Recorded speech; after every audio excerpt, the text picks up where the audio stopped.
नमस्कार दर्शकों, MP social India news में आपका स्वागत है। हम आपको लिए चलते हैं आज की ताजा खबरों की ओर। वाह भाई वाह में जल्द दिखेंगी मेघा मिश्रा। नेशनल टीवी पर जिले की पहली कवयित्री, श्रृंगार की कविता में महारत हासिल।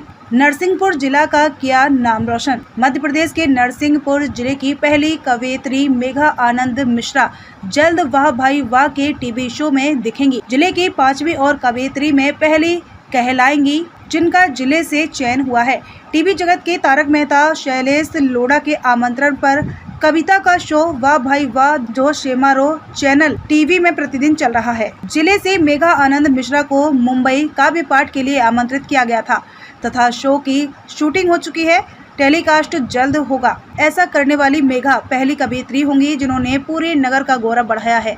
उनकी उपलब्धि पर हमारे चैनल हेड आशीष राय ने सीधा संवाद किया। नमस्कार दर्शकों, एमपी सोशल इंडिया न्यूज के कार्यक्रम में आज हम आपके बीच में एक ऐसी शख्सियत को लेकर आए हैं जो कि मध्य प्रदेश नरसिंहपुर से बिलोंग करती हैं और जिनका बहुत जल्द वाह भाई वाह जो कि एक कार्यक्रम होता है जिसका टीवी जगत के तारक मेहता शैलेश लोढ़ा जी इसको प्रेजेंटेशन करते हैं।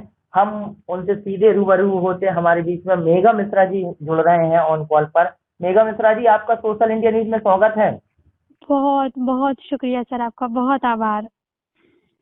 हमें बड़ी प्रसन्नता है, खुशी है कि आप बीकॉम ग्रेजुएशन से कंप्लीट है और साथ ही साथ में आप साहित्य के क्षेत्र में रुचि रखती हैं। आपके मुस्तक इस मुकाम पर है कि आपका बहुत जल्द वाह भाई वाह में कार्यक्रम में आपका परफॉर्मेंस होगा।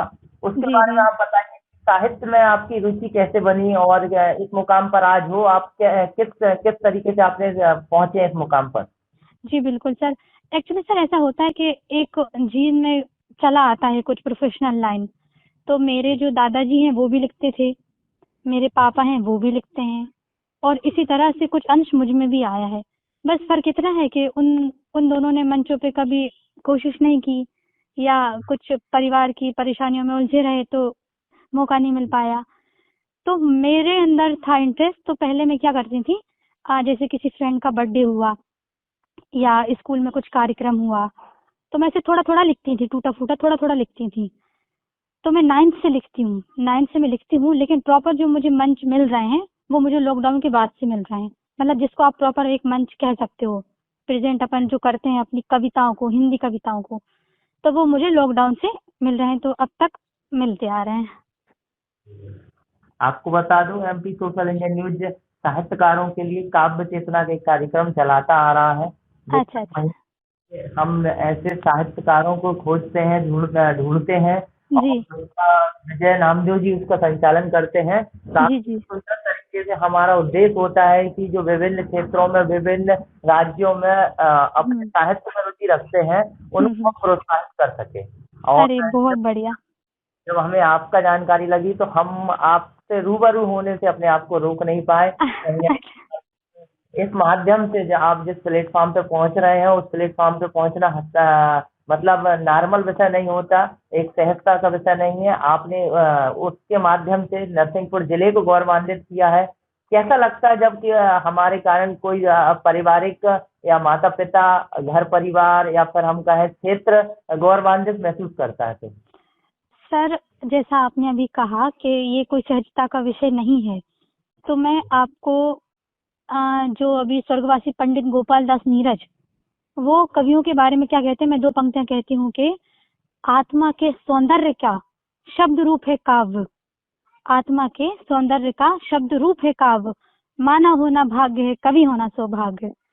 तो ये बहुत सौभाग्य का विषय है क्योंकि ये एक ऐसा माँ का आशीर्वाद है, माँ सरस्वती का आशीर्वाद है जो हर किसी को नसीब नहीं होता है। लेखनी हर किसी को नहीं मिलती है और सर लेखनी मिलना बहुत आसान है, लेकिन उस लेखनी को साध के रखना बहुत मुश्किल होता है।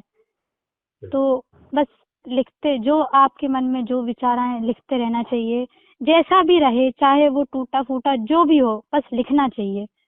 और लिखने से ज्यादा सर मैं ये कहूंगी कि आजकल जो नवोदित हैं, हम भी नवोदित हैं, लेकिन मैं ये कहूंगी कि लिखने से ज्यादा आपको पहले सुनना चाहिए, क्योंकि अपना कोश कब खुलता है, शब्द कोश तभी खुलता है जब अपन जो महान लेखक है उनकी पुस्तक पढ़ते हैं, जो बड़े बड़े अपने कवि हैं अभी जो मंच पे हैं, जैसे कुमार विश्वास, शैलेश लोढ़ा, हरिओम पवार, सबको सुनना चाहिए। सुनने से क्या रहता है, अपन को ये थिंक खुलती है कि नहीं यहाँ पे ये सुधार करना है, यहाँ पे ये सुधार करना है।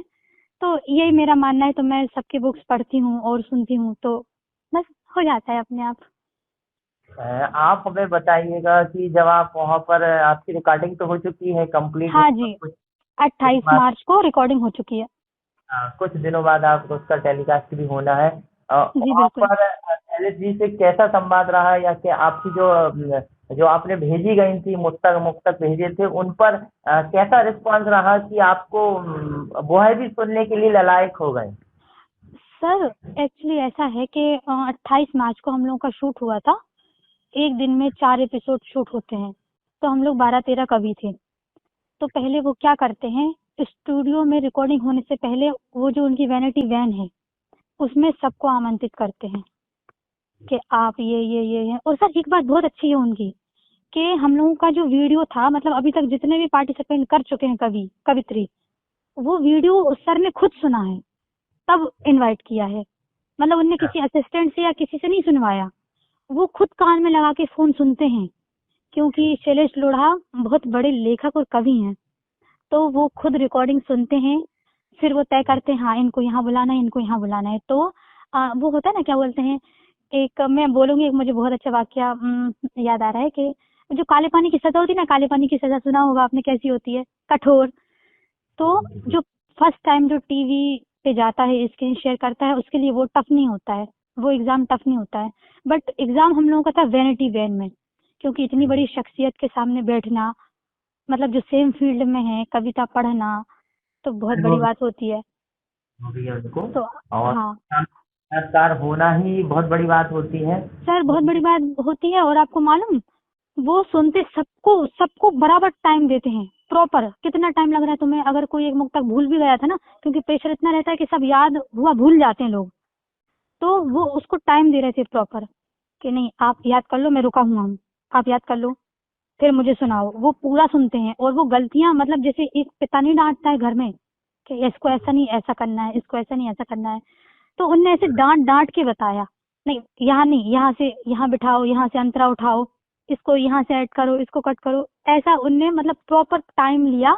ये बिल्कुल नहीं है कि तुम लोग आए हो पढ़ो और जाओ, नहीं, प्रॉपर टाइम लिया, कुछ सुधार करवाया, कुछ उनने अपना बताया, कुछ बारीक चीजें बताई जो मंचों पे बहुत जरूरी हैं, आगे जाके साहित्य में बहुत जरूरी हैं। तो एक्सपीरियंस बहुत अच्छा रहा, बहुत अच्छा रहा। मेघा जी, आपकी कोई मुक्तक जो दर्शकों को सुनाना चाहते हैं, और हम एमपी सोशल इंडिया न्यूज के माध्यम से उन दर्शकों तक आपकी एक मुक्तक को हम चाहते हैं कि वो है आप उसका रसपान करें, आनंद लें। ऐसा हाँ कोई हाँ मुक्तक आपका जी, सबसे दिल के बिल करीब रहा हो, ऐसा कोई मुक्तक हो, उसका स्वागत करना चाहते हैं? बिल्कुल सर, बिल्कुल बिल्कुल सुनाऊंगी। एक्चुअली मैं लिखती हूँ श्रृंगार, तो श्रृंगार का एक मुक्तक सुनाऊंगी जो मैंने वहां पे भी पढ़ा था, सर ने बोला था आप इसको भी पढ़िए, तो मैं सुनाती हूँ कि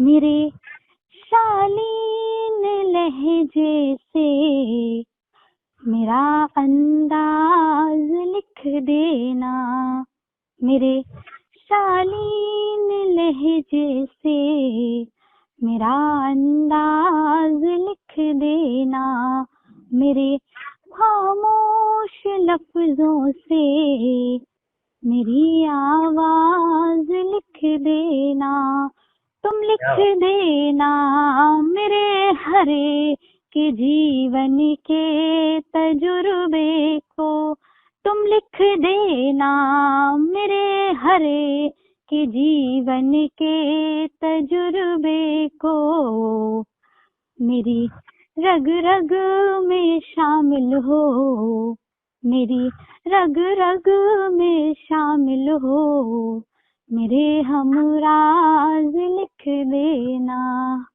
क्या बात है। बहुत बहुत शुक्रिया आपका, बहुत बहुत अभिनंदन आपका। बहुत आभार सर। आप जिस तरीके से साहित्य श्रृंगार में आप अपना एक कुशलता बनाए हुए हैं, हम माँ हाँ सरस्वती से प्रार्थना करते हैं आप पर माँ सरस्वती की कृपा बरसती रहे। और साथ ही साथ में हम सोशल इंडिया न्यूज के माध्यम से हम दर्शकों से भी निवेदन करेंगे कि मेघा मिश्रा का जब भी एपिसोड आए उसको जरूर से जरूर देखें। ऐसे नवोदित कलाकारों को हम जितना साहित्य के क्षेत्र में प्रोत्साहित कर सकें, आपका जो जिस माध्यम से भी आप उनको प्रोत्साहन दे सकें, बिल्कुल देना चाहिए। आज के समय में साहित्य अगर धीरे धीरे हम देख रहे हैं कि खत्म होता जा रहा है, और अगर उस साहित्य को बनाए रखना है, लोगों में रुचिकर बनाए रखना है, तो ऐसे जी प्रोत्साहन हर किसी को आवश्यकता है। हम सही कहा आपके लिए आपने। सोशल इंडिया न्यूज के माध्यम से दर्शकों से अपील भी करेंगे कि वो है आपको जहां तक जैसा हो सके प्रोत्साहित करें। और जी आपका सोशल इंडिया न्यूज में जुड़ने के लिए बहुत बहुत बहुत बहुत धन्यवाद। बहुत थैंक यू सर, आपका इनवाइट करने के लिए बहुत थैंक यू। आज की तमाम खबरों के लिए बस इतना ही। देश दुनिया से जुड़ी हुई खबरों के लिए आप हमारी वेबसाइट www.socialindianews.in पर सर्च कर सकते हैं। साथ ही हमारे YouTube channel social India news पर आप सब्सक्राइब कर सकते हैं, लाइक कर सकते हैं, फॉलो कर सकते हैं। आज की तमाम खबरों के लिए फिलहाल इतना ही। देश दुनिया की नई खबरों में पुनः आपसे होगी मुलाकात। धन्यवाद।